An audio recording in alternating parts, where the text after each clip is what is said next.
नमस्कार विद्यार्थियों, हमारा टॉपिक चल रहा था बलबन के बारे में और प्रारंभिक जानकारियों के बारे में हमने पढ़ चुके हैं।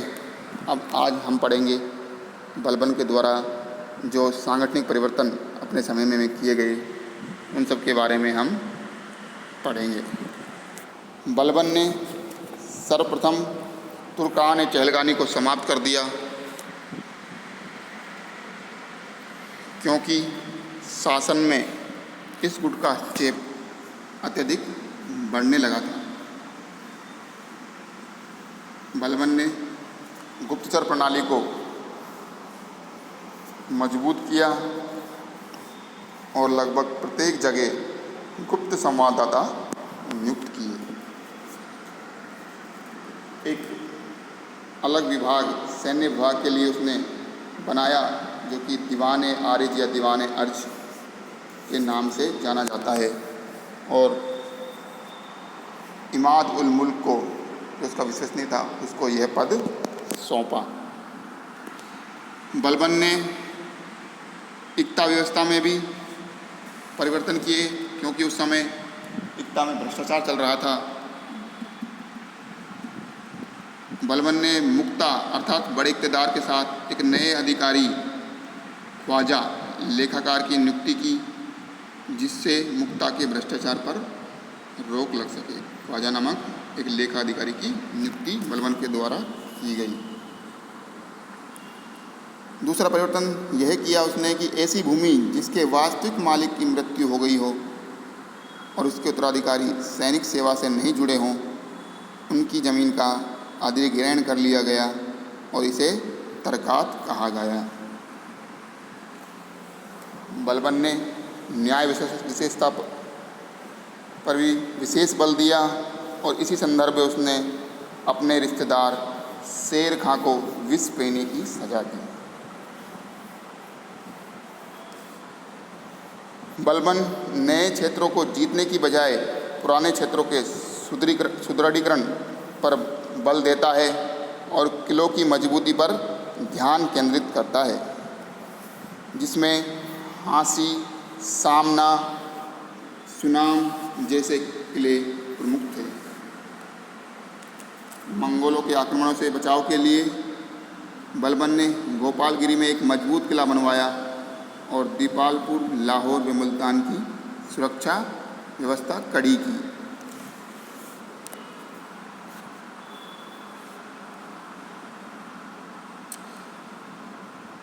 बलबन के समय आंतरिक सुरक्षा व बाह्य आक्रमणों से भी रक्षा के लिए प्रयास किए गए। बलबन के विरुद्ध एकमात्र तुर्क सरदार का विद्रोह तुगरिल खां के द्वारा हुआ, जिसने सुल्तान मुगुसुद्दीन की उपाधि धारण की और अपने नाम के सिक्के भी चलवाए।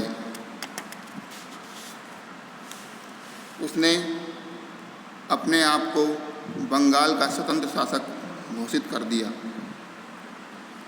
बंगाल की राजधानी लखनऊ थी और यहाँ लगातार विद्रोह होने के कारण इसे विद्रोहियों का नगर भी कहा जाने लगा था। तुगरिल के विद्रोह के दमन के लिए 2 अभियानों की असफलता के बाद वह अपने पुत्र बुगरा खां के साथ स्वयं वहाँ जाता है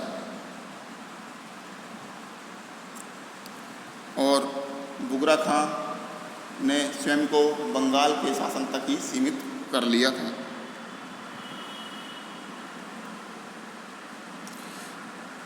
बलबन ने अपने बड़े पुत्र मोहम्मद को मुल्तान, सिंध व लाहौर सौंपा। इसी के दरबार में अमीर खुसरो ने अपना दरबारी जीवन प्रारंभ किया था, जिसके बारे में हम आगे वाली क्लास में पढ़ेंगे। मोहम्मद ने प्रसिद्ध फारसी कवि शेख सादी को भी आमंत्रित किया, किंतु वह वृद्धावस्था के कारण वहाँ नहीं आ सके। 1286 ईस्वी में तमर के नेतृत्व में मंगोल आक्रमण होता है। उस दौरान बलबन के पुत्र मोहम्मद की मृत्यु हो जाती है और उसे खान ए शहीद या शहीद ए आजम की उपाधि दी गई। संभवतः इस आक्रमण में अमीर खुसरो भी गिरफ्तार कर लिया गया था। बलबन ने मंगोलों के प्रति 2 कार्रवाइयों पर विशेष ध्यान दिया। पहला, उसने मंगोल शासक के दरबार में दूत भेजे और दूसरा, किलेबंदी पर विशेष बल दिया। आंतरिक विद्रोह के रूप में उसने राजपूत व मेवातियों के विरुद्ध मोर्चा खोला। विशेषतः मेवाती, जो कि दिल्ली के आसपास के क्षेत्रों में लूटपाट किया करते थे, जिससे कानून व्यवस्था और व्यापार दोनों को क्षति पहुंच रही थी। इस पर उसने अंकुश लगाने का प्रयास किया। मेवातियों के खिलाफ बलबन के द्वारा की गई कठोर कार्रवाई को ही रक्त और लौह की नीति से जोड़ा जाता है। बलबन ने लाल महल का निर्माण कराया और उसका मकबरा पहला ऐसा मकबरा बना जिसमें वास्तविक मेहराब निर्मित हुआ। यह राय पिथौरा की कब्र के पास स्थित है। बलबन की मृत्यु पर बर्नी ने कहा, उसकी मृत्यु से दुखी हुए मलिकों ने अपने वस्त्र फाड़ डाले और सुल्तान के शव को नंगे पांव कब्रिस्तान ले जाते हुए अपने शरीर पर धूल फेंकी और 40 दिन का शोक मनाया। तो ये था बलबन के बारे में।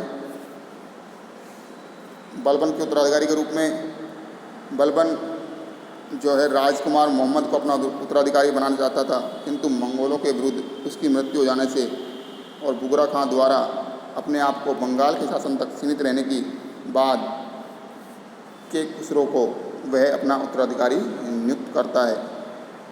किंतु अमीरों व सामंतों ने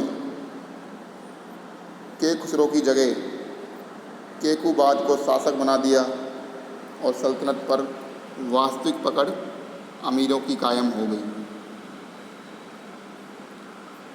केकुबाद ने किलोखरी नामक महल का निर्माण कराया और केकुबाद लकवे अर्थात फाजिल का शिकार हो गया। बलबन के वंश का अंतिम जो उत्तराधिकारी था वह था क्यूमर्स था।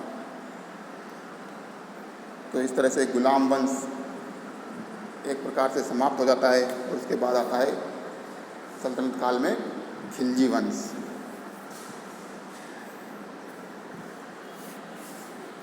तो ये था हमारा आज का टॉपिक। धन्यवाद विद्यार्थी।